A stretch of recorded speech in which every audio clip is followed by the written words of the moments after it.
Welcome to Barnes & Noble, everyone. We're very thrilled to have Elmore Leonard, and especially thrilled to have Mike Lupica here as well tonight. Just a couple of program notes. I'd ask that you take no flash photography. Just turn those little flashes off if you don't mind. There's plenty of light in here, I think. And if we just take a moment to turn off all cell phones, I'd be much obliged. And I'll keep talking while you busy yourself with that. As I mentioned, we're very thrilled to have these two gentlemen here tonight to speak about Mr. Leonard's new book, Raylan. I'll introduce our guest, Mike Lupica. He writes a nationally syndicated column for New York's Daily News. He also hosts a sports show on 1050 ESPN Radio. And as perhaps some of you know as I do, that he can be seen weekly on ESPN's The Sports Reporters program. He's a returning guest. We're very thrilled to have him. Also, I should mention the author of several best-selling books for young readers, including the titles Heat, Travel Team, The Big Field, Rivals, and A $1 Million Throw. His latest book is entitled Underdogs, and he'll be signing copies of those tonight. So Mike Lupica, everyone.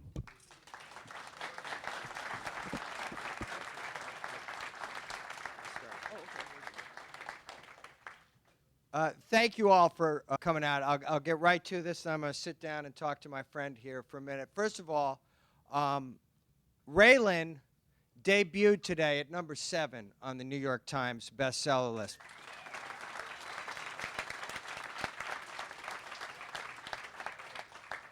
So a guy who once wrote a book called The Hot Kid is the hot kid all over again with a fabulous new book.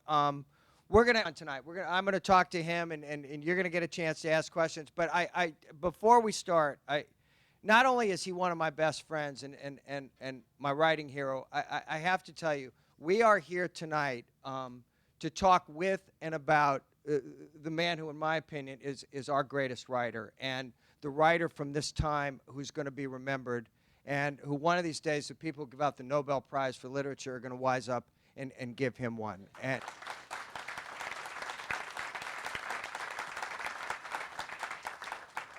I just hang around with him hoping some of this will slowly rub off on me. His work ethic, his talent, and his enthusiasm for what he does after writing, my math is slightly off, 662,000 books already, most of which have been turned into, and now Raylan has become this magnificent television show called Justified.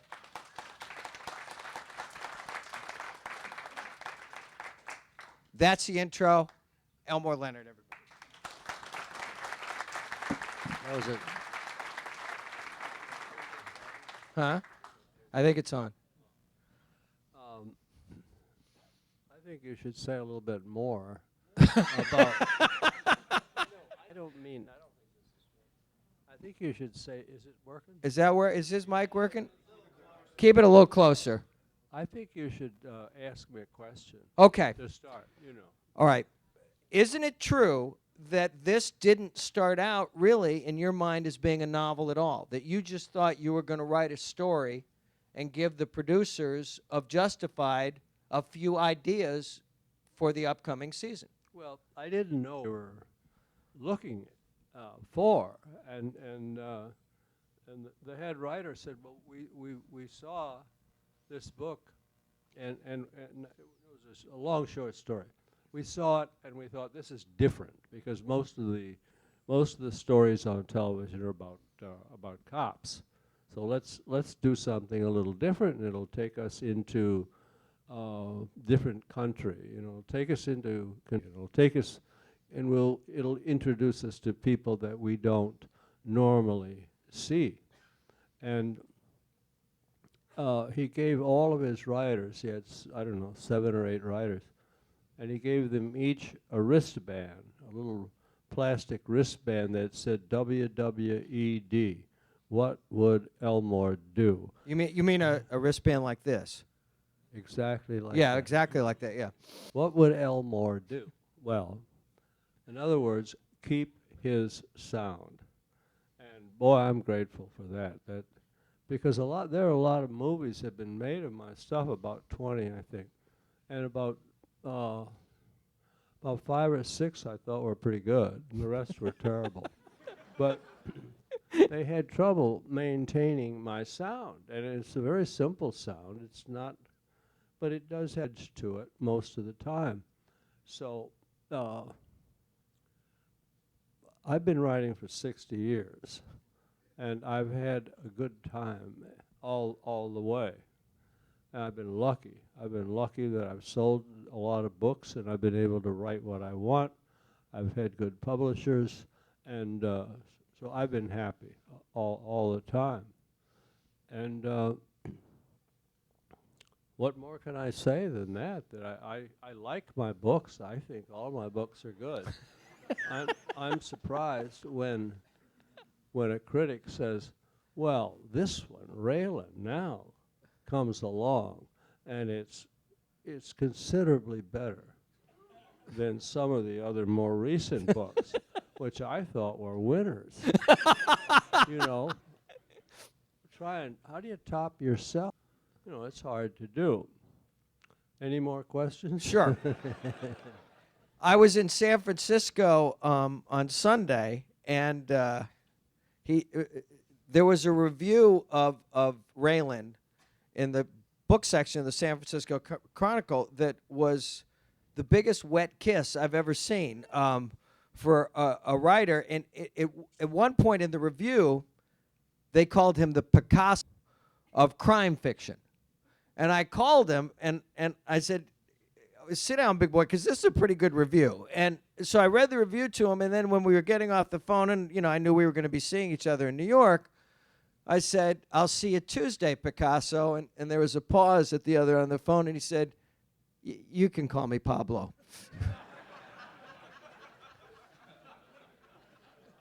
Raylan shows up in a book in the 90s, I think, called Pronto. That was the first. Did you have any idea? I know you brought him back in Riding the Rap, but did you have any idea that this character might turn out to be the one that's going to be remembered best out of all your books? No, I didn't know that then. No, in fact, he was a little slow in developing. He was making a lot of mistakes. And at that time, it was okay, because he was the hero that I thought he might. He wasn't even supposed to be the hero of that book, right? No, he wasn't. I don't know what his role was, but he did learn fast, thank God, and got things that he was known for, like saying to his opponent, "If I have to pull my gun, I'll shoot to kill," which deters me. That he. Yeah, there's not really a lot of ambivalence there. No, I mean, yeah. No. So, but it's. I always like to develop a character who has good lines, and the good lines don't always come, so you have to leave blanks in your manuscript. And it may be another week or two before you decide what he should say at that time. Then you just, like a crossword puzzle almost, in the way you bring him out, his character, the way it works. But it's fun. It's I've always had a good time writing. I started with westerns because westerns were hot in the 50s, and I decided to research westerns, which I did, and started to write westerns, and I sold about 30 short stories and 5 books and a couple of movies. So that was the beginning. Then westerns dried up. There were westerns on TV which were all bad, and I didn't like any of them. I didn't want to write for television then. I still don't want to write for television. I quit writing screenplays in '93 when I decided I couldn't take any more directions from studio people who didn't know what they were doing. So I like to be on my own when I write and not have any interference, and it's worked out. I think you will agree. You have to do what you want to do and not be told what to do. in Raylan, you've got it's funny. You have three really bad girls, except one of the girls turns out to be a guy in the last part of the book. But the book starts off with people harvesting kidneys out of live people to sell. That's one of the plot ideas, yes. Well, it's just not your run-of-the-mill opening to a book with a guy lying in a tub with his kidneys gone. No, it isn't. I don't know what you want me to say. Layla is an operating room nurse Yes. in a Kentucky hotel, and she throws in with some bad guys. And they Right. figured out but I don't think most people knew that this was like a business that's working for people these days, but it actually is. Oh, yeah. Of course, I researched it. My researcher looked it up, and there are all kinds of body parts being sold these days for a lot of money. And I thought that would be interesting for Raylan to finally get into, and possibly maybe lose his own kidneys while he's investigating. So that's all there was to that. You can excise a kidney, and you can put it back just about anywhere you want.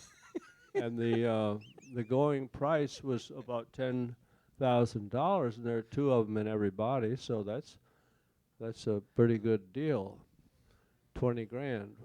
So I don't know. I just got into body parts, and the ones who are selecting the body parts would pick a salesman who's staying at a motel somewhere, and she and her partner would knock on the door, and this guy would be surprised by these two people standing there with Obama and his wife's masks on. So, and they wouldn't know what to say, and they would come in, and Mrs. Obama would plant a kiss on him, inject him with a needle, and well, that put him out immediately. And then they would take his kidneys and leave. I thought I'm surprised you didn't make it a musical. I thought it was kind of funny too, but but you never know. You're not quite sure how to handle it. You don't want to go for us when you're excising kidneys. You know? When you started out, you're well known for this. You say that if the character doesn't have the right name, he won't talk for you. That's right. But Raylan, you always loved the name Raylan from the first time you heard it on a book tour, right? Right, exactly. Somebody came up and just introduced himself. Well, the fellow who was in charge of a luncheon where I was the speaker, he says, "Hi, I'm Raylan." I forgot his last name because I supplied my own last name. But Raylan immediately hit me, and I said, "I've got to use your name." And he said, "Sure, go ahead." And he's gotten publicity out of this television series that's going on right now. You see his picture in the paper in I forgot the name of the town in Texas, and he's very happy. You know, why not? But Raylan's a good name. It's like I saw a picture of a woman who was a federal marshal. She and her partner were standing in front of the courthouse in Miami where Colombian was on trial for selling drugs, and she had a shotgun on her hip, angled out like that. She had just somewhat of a hip-cocked pose, looking out at the camera, and she was a knockout. And I said, "She's a book." And she became a book. She became Karen Sisko. And now you have had characters, and you loved certain performances by actors playing them. George Clooney as Jack Foley in Sight. John Travolta as Chili Palmer in Get Shorty.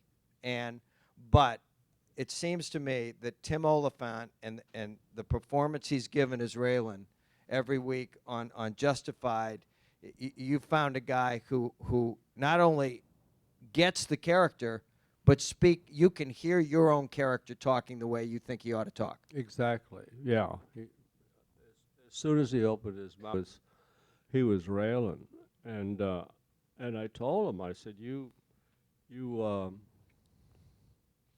you're immediately the guy that with the tone of voice, everything about him. And he said, "Did you tell George Clooney that?" Or no, he said, "I'll bet you told George Clooney that too, didn't you?" Well, I might have, you know. But Tim Oliphant is closer to the character than I'm afraid George was to his character. So that when this happens, you can't beat it. You know, you just love it. He can go on and on. I hope this series continues for a couple more years anyway. And now you're an executive. I see the credits every week on Justified, and it says executive producer Elmore Leonard. And I was just wondering, how do you see your role? What exactly does an executive producer do? Yeah. Nothing. So I decided I can't just sit here and do nothing, you know, and get paid for it. Yeah, that would be wrong. That would be a sin. So I decided I've got to contribute to the show. So I wrote Raylan, and as I was writing it, I would send them chapters, and then and not wanting to interfere with what they were doing, because I don't want to get in their way. But if they see a scene in this book that they can use, then help yourself. And if not, then forget about it. Some scenes in the book, like the three girls who this fellow would give them good drugs, really good drugs, and then send them to a bank to rob the bank. And they would go in giggling and having fun and rob the bank and come out. And he was surprised that it worked. How can they cause all this attention in the bank and with money, you know? Yeah. So then they'd give them some more dope, and they'd go home and, well, I have fun when I'm writing. If I'm not having fun, then I'm not doing it the right way. It's got to be. So that's enough for me. I'm not trying to be serious. I am serious. I am trying to be serious. But I don't want you to know I'm trying to be serious, you know. So it's been for a while, you know.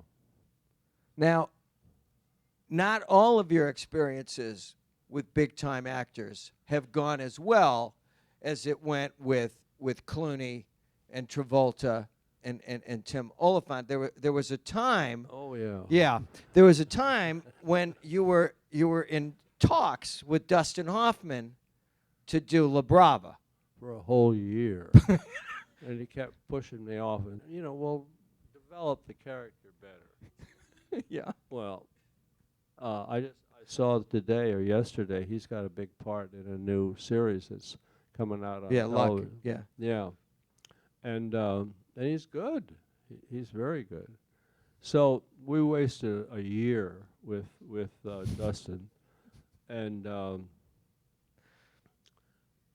but I think the shakiest experience was Burt Reynolds starring as Stick. No, Stick. One of your it's one of your best books and one of your greatest characters. Yeah. And Until he played it in the movies. yeah, and directed the picture, and he overdid everything, everything. And I saw the picture at Universal at the studio, and the next morning I was having breakfast, and early in the morning, I got up early in the morning and I was writing a letter to Burt Reynolds telling him what I thought of his movie, and I'd gotten to 4 pages. I was 4 pages, into it. And my letters are never more than one page. Yeah. And and then Sidney Poitier was having too, and came over, and he said, "What are you doing here?" I said, "I'm trying to write a letter to Burt Reynolds because I saw his picture last night." And he said, "You're an honest man, so be honest with him." And you know that. Imagine how much help that was. Be honest with him. Well, he left, and I was still stuck with. Bert got on talk shows, morning shows, you know, and said, "I got along pretty well with Leonard, but I don't know what happened to him. I don't know what he turned on me." I don't know why he didn't realize that it was a bad movie.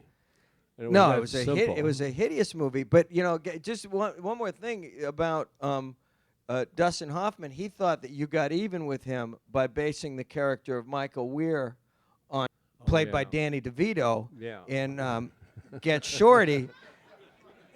And That's right. and when he made a comment about that, do you remember what you said? No. I do. Well, You said, "Tell Dustin Hoffman he's not the only short actor in Hollywood."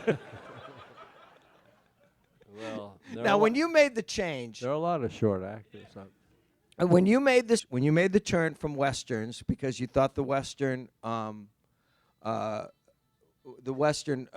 market had dried up, your first non-western was The Big Bounce, which was made into a movie starring Ryan O'Neal, And Lee Taylor Young. Lee Taylor Young, and you went to see it when it opened. It was condemned by the Legion of Decency. Should have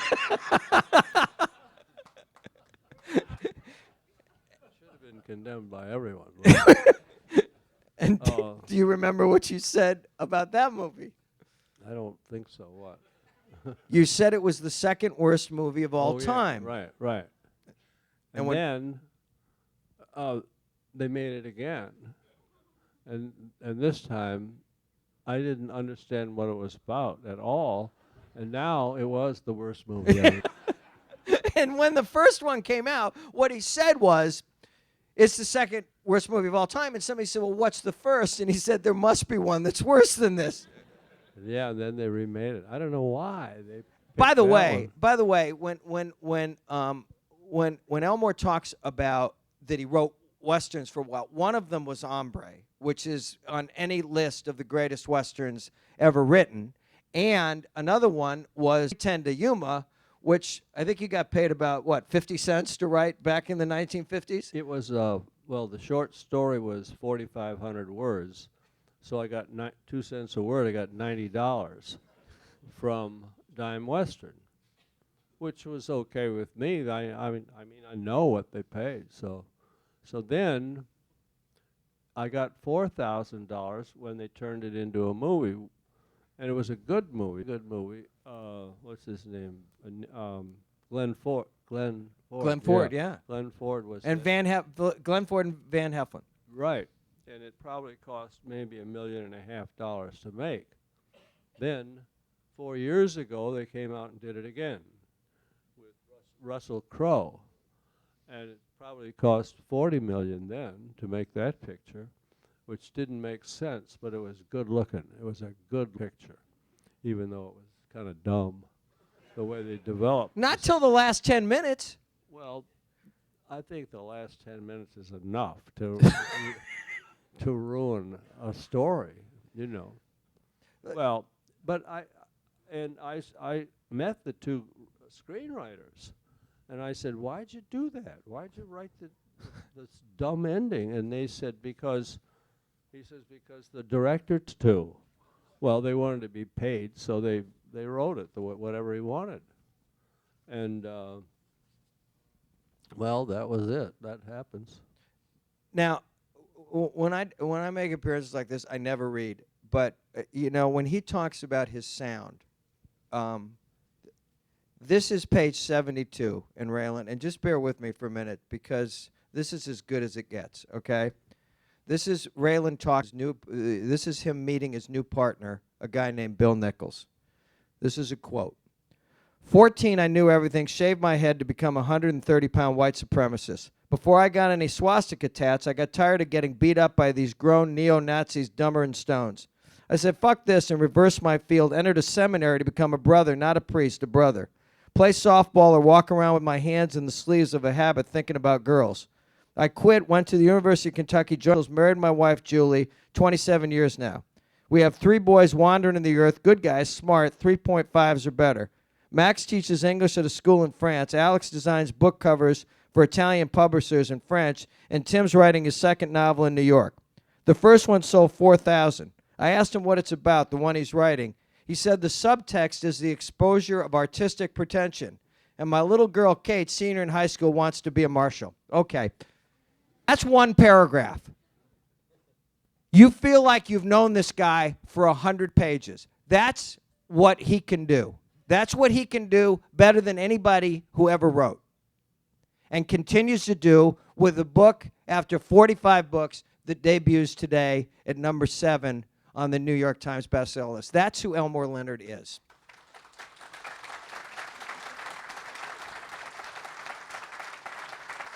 All right. I want to get back to Raylan because why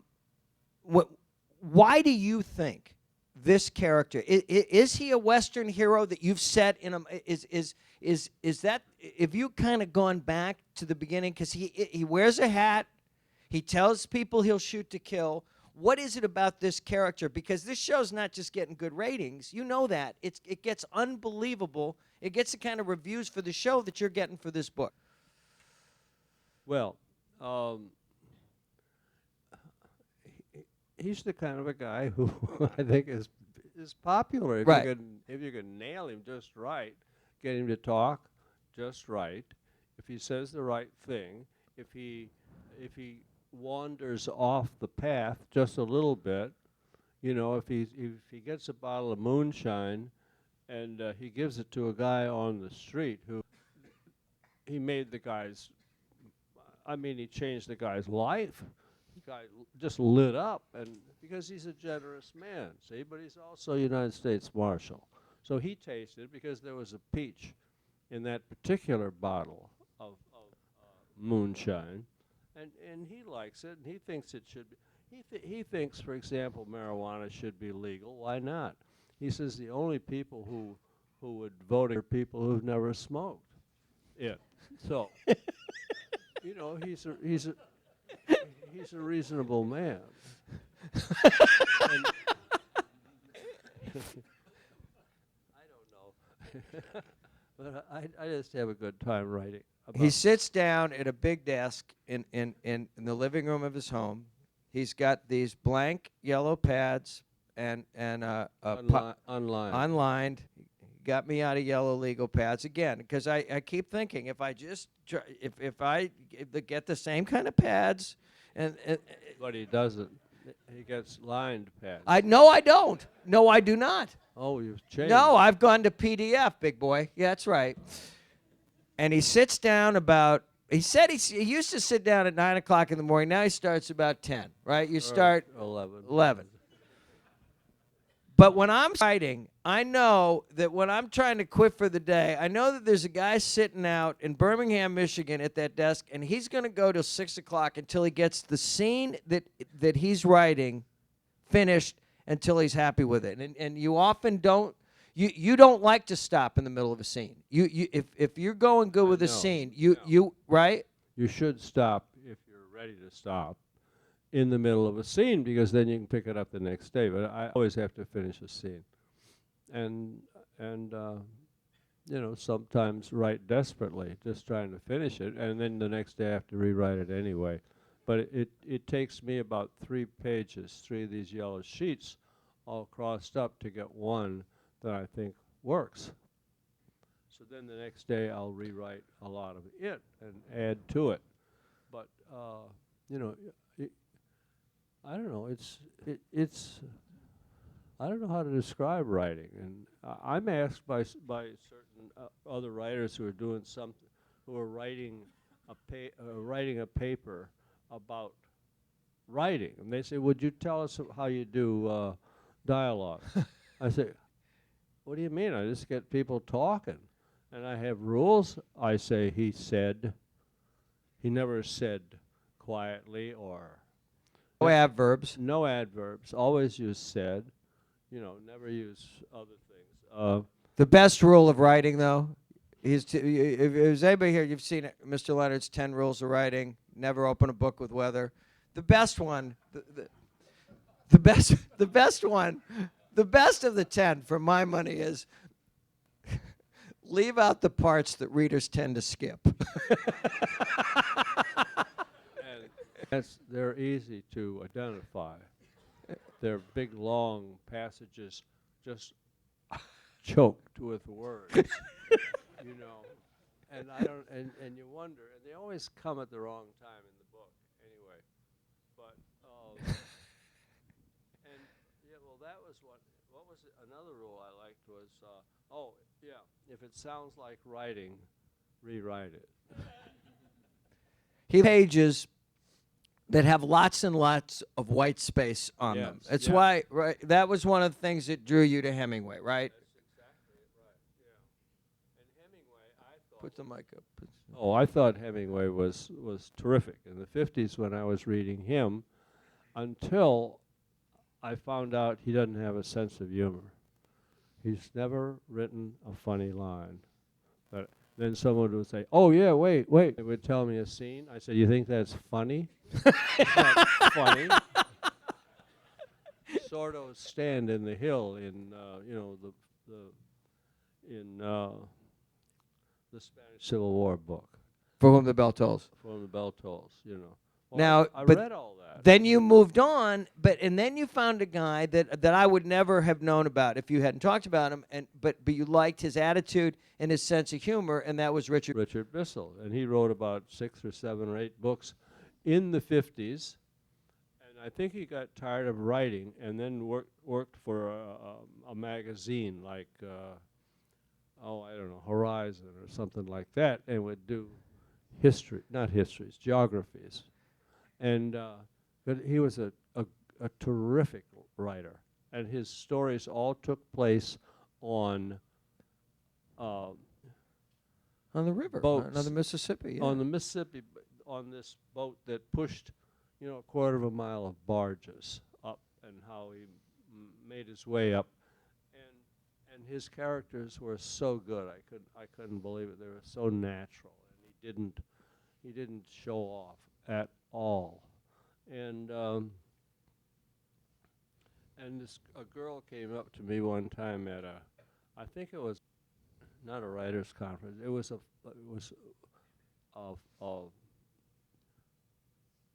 film, where they show a lot of movies. And she came up to me at dinner and said, "My dad was Richard Bissell." I said, "Come on." And she said, "Yes. And I think he was in love with my mother." No, wait, it wasn't her dad. It was her mother. Richard Bissell was in love with her mother. Oh, okay. But there was some relationship. It was like her sister-in-law. Sounds like or an Elmore something, Leonard novel, a little bit. But as she said, but everybody knew about it, but no one seemed to care. So. By the way, we met, if you're wondering about this friendship, we met about 25 years ago. Esquire wanted somebody to go and write a piece about Mr. And I flew to Detroit, and we spent 3 days together, and we went to Tiger Stadium, and it's a friendship that it has continued, and sometimes there have been times where I've invited him along with me on sports stories just for my own sick, twisted amusement. One of which was we were down in Florida, and I was going to meet Reggie Jackson for an Esquire piece. And I said, I just had a feeling it would be funny to have Elmore Leonard come along with me. And so it's clear early in the night that Reggie has absolutely no idea who this is. And I like Reggie. This is not. I wrote his first autobiography, and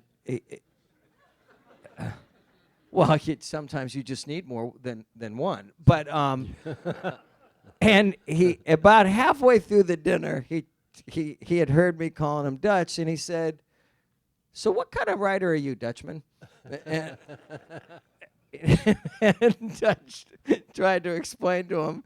And finally, at the end of the night, he turned to Dutch and he said, do you have a business card? Dutch said, I don't even have an answering machine. And he totally is pretty much the coolest guy in every room. Tim Oliphant called Elmore Leonard.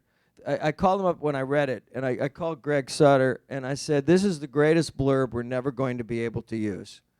Because he called him, and I'm going to condense a word here. He described him as the coolest mother in literature. And that is exactly what he was. And the good news, because you're going to love Raylan, the good news is when he gets off of this book tour, he is going to start another Raylan Givens novel, and you're going to send him to a pretty unlikely precinct.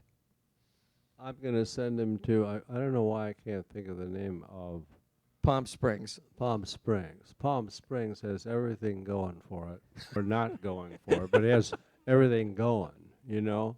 And I'm going to drop Raylan in there and see what happens. And Raylan in his hat on Frank Sinatra Drive, that kind of thing. that kind of thing. Yeah, exactly. And I think it's going to work because the people I mention it to, like Graham Yost, the head writer on the series, and Tim Oliphant, and other people too. I said I'm going to go there and write this book, and they say, "Oh God, great, yes," because it'll be kind of new and different for me. I'll have a choice of characters that's a little different than what I've been doing lately, and I can really have a good time with them, you know. One of the fun things of knowing him, and Greg knows, is to call him up on the telephone in the middle of the day, and he'll be writing a scene, and he'll just start. Imagine the fun of this for another writer. He will just start reading from the scene he's writing, and adopting the attitudes of the characters he's writing about, and you just immediately you enter into this amazing world that he's inhabited for 60 years, and let us along for the ride. And now it's just perfect synergy. This book, this TV show, his talent, his youth, his enthusiasm for what he does. It makes me want to get him off the road and get him writing again, to write the next Raylan Givens novel, the great Elmore Leonard. Thank you. Now, he's going to have a lot of books to sign, but we're going to try to take. We could take a few questions for Elmore before we can take a few, and then you just give us the hook, and we'll give him a pen and put him to work. Thank you.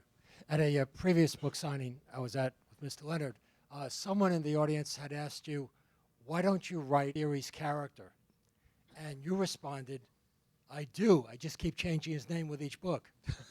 Yes, Now that you actually have a series character, Raylan Givens, is there any change in what you've been doing and doing now? there's a great danger in having a series character because John D. McDonald was on his 28th Travis McGee when he said, I don't know if I can do this one or not. God, this guy's out of my mind. So that's it's a blessing, but that for a while, but then it isn't. So. We have one over here. Yes, sir. On Get Shorty, did you pitch L.A. or did L.A. pitch you? And did you know a Chili Palmer? I knew Chili Palmer in Florida, who had come down from with $100,000 to put on the street that somebody up there gave him, and he was arrested in Miami for strolling without a destination. and That's what I've been doing my entire career. So and Chili got into good situations, so I used him, you know, and he became a regular character, and that was it. By the way, I was, you know, I've been here before, and I was perfectly willing to be the second best writer in the room tonight, but unfortunately, I'm the third best writer in the room tonight because we have one distinguished guest, the great William Goldman, the author of The Princess Bride and Butch Cassidy and the Sundance Kid, friend of Leonard and friend of.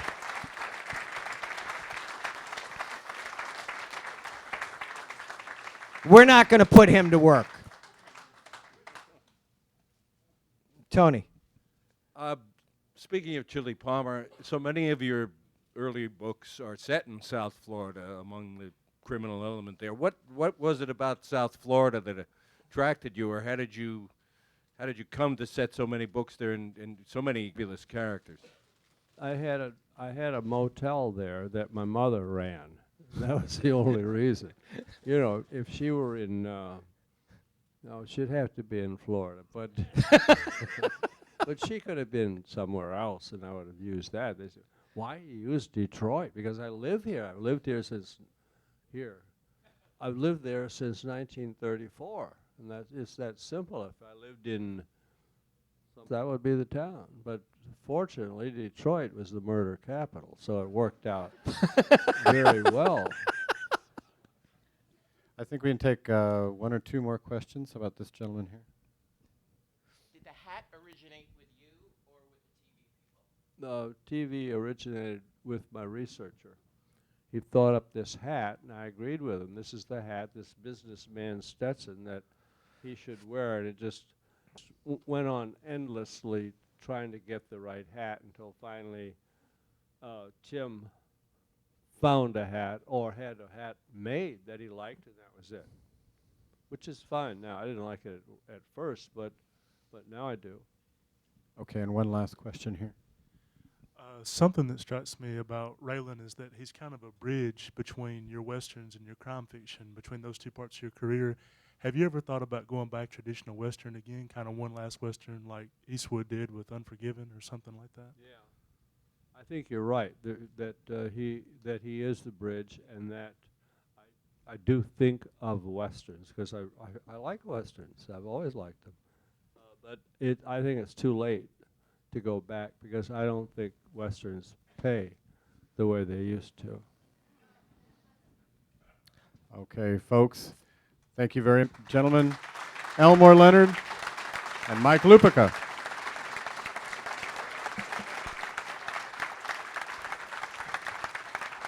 Folks, if you have a book that you'd like to get signed, I just ask that you remain seated, please. I'm going to come to you section by section, row by row, so it's very important you remain seated. Those of you in the back will get to you after we've gotten through all the seated folks, all right? We'll do a little rearranging, and I'll be right with you, I promise.